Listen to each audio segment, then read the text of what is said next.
పరిషత్ ఉన్నత పాఠశాలలో పిల్లల బంగారు భవిష్యత్తు కోసం ఒక్క అడుగు ముందుకు కార్యక్రమంలో పాల్గొన్న మంత్రి సంధ్యారాణి జ్యోతి ప్రజ్వాలన చేసి కార్యక్రమాన్ని ప్రారంభించారు. చిన్నప్పుడు చదువుకున్న పాఠశాలకు కార్యక్రమం ముఖ్య అతిథిగా పాల్గొన్నందుకు ఆనందం వ్యక్తం చేశారు. సెల్ ఫోన్లను అవసరమైన మంచి కోసం మాత్రమే వినియోగించాలని విద్యార్థులకు సూచించారు. పాఠశాలకు అవసరమైన ఆర్వో ప్లాంట్, కాంపౌండ్ వాల్, భవనం మరమ్మతులు చేయించాలని విద్యార్థులు తెలపగా విడతల వారీగా మంజూరు చేస్తామని హామీ ఇచ్చారు. 10వ తరగతి విద్యార్థులకు పరీక్షల్లో మంచి ఉత్తీర్ణత సాధించాలని ఆశీస్సులు అందజేశారు.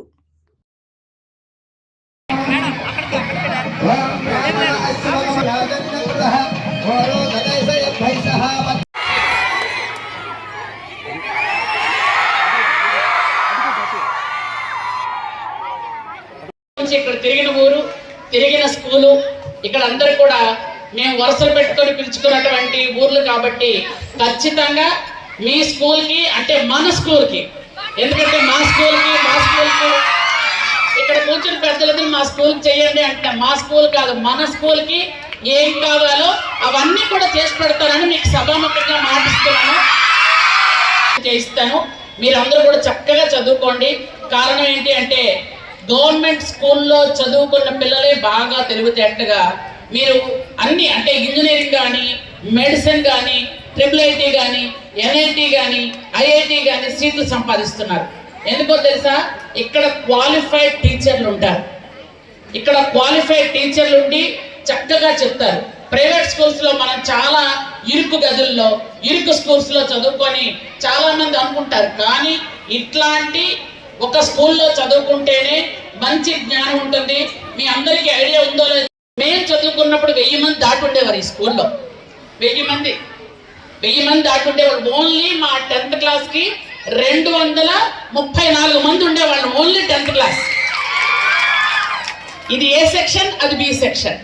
ఓన్లీ ఇక్కడే ఉండేవాళ్ళం. 234 మందిలో 46 మంది పాస్ అయ్యాం.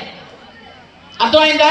ఇప్పుడులా కాదు, అప్పుడు చాలా చెప్తున్నారు అందరూ. ఇప్పుడు 100కి 95% పాస్ అయితే ఇంకా 5% ఎందుకు ఉండిపోయిందని అడుగుతున్నారు. ఇంతకు పూర్వం మామూలుగా పాస్ అయితేనే గొప్ప, ఏనుగు మీద ఊరేగించేయటమే. ఇంక వెంటనే మంచి పొజిషన్స్ లో ఉన్నారు వాళ్ళు. అంటే అప్పుడు మా చదువుకున్న వాళ్ళ రవణ్య వాళ్ళ తమ్ముడు కూడా ఉండేవాడు, మాకు చిన్ని సుభాకర్. అతను కూడా ఒక ఇంజనీర్ ఉన్నాడు. చాలా మంది ఇంజనీర్స్ ఉన్నారు. చాలా మంది సాఫ్ట్వేర్ లో పనిచేస్తున్నారు. కొంతమంది డాక్టర్స్ అయ్యారు. నేను ఒక్కదాన్నే ఇలా అయ్యాను. చెప్తున్నారో జాగ్రత్తగా వినండి, చదవండి, నేర్చుకోండి. ముఖ్యంగా పేరెంట్స్ అందరికి కూడా చెప్తున్నాను, పిల్లలకి తక్కువ మార్కులు వస్తే తక్కువ వచ్చాయి అనే కంటే మనం సీరియల్ పక్కన పెట్టి అది చదివించాలి. ఫస్ట్ వస్తారు. మిమ్మల్ని వాళ్ళకి మనం ఎంతవరకు చదువుకోవడానికి అవకాశం ఇస్తున్నాం. మీరు ఇక్కడ ఆ మామిడాకులు, విస్తరాకులు, అడరాకులు, చెత్తాకులు అవన్నీ. కాబట్టి నేనేమంటానంటే దయచేసి తల్లిదండ్రులు కూడా ఇక్కడ ఉన్నారు కాబట్టి చెప్తున్నాను.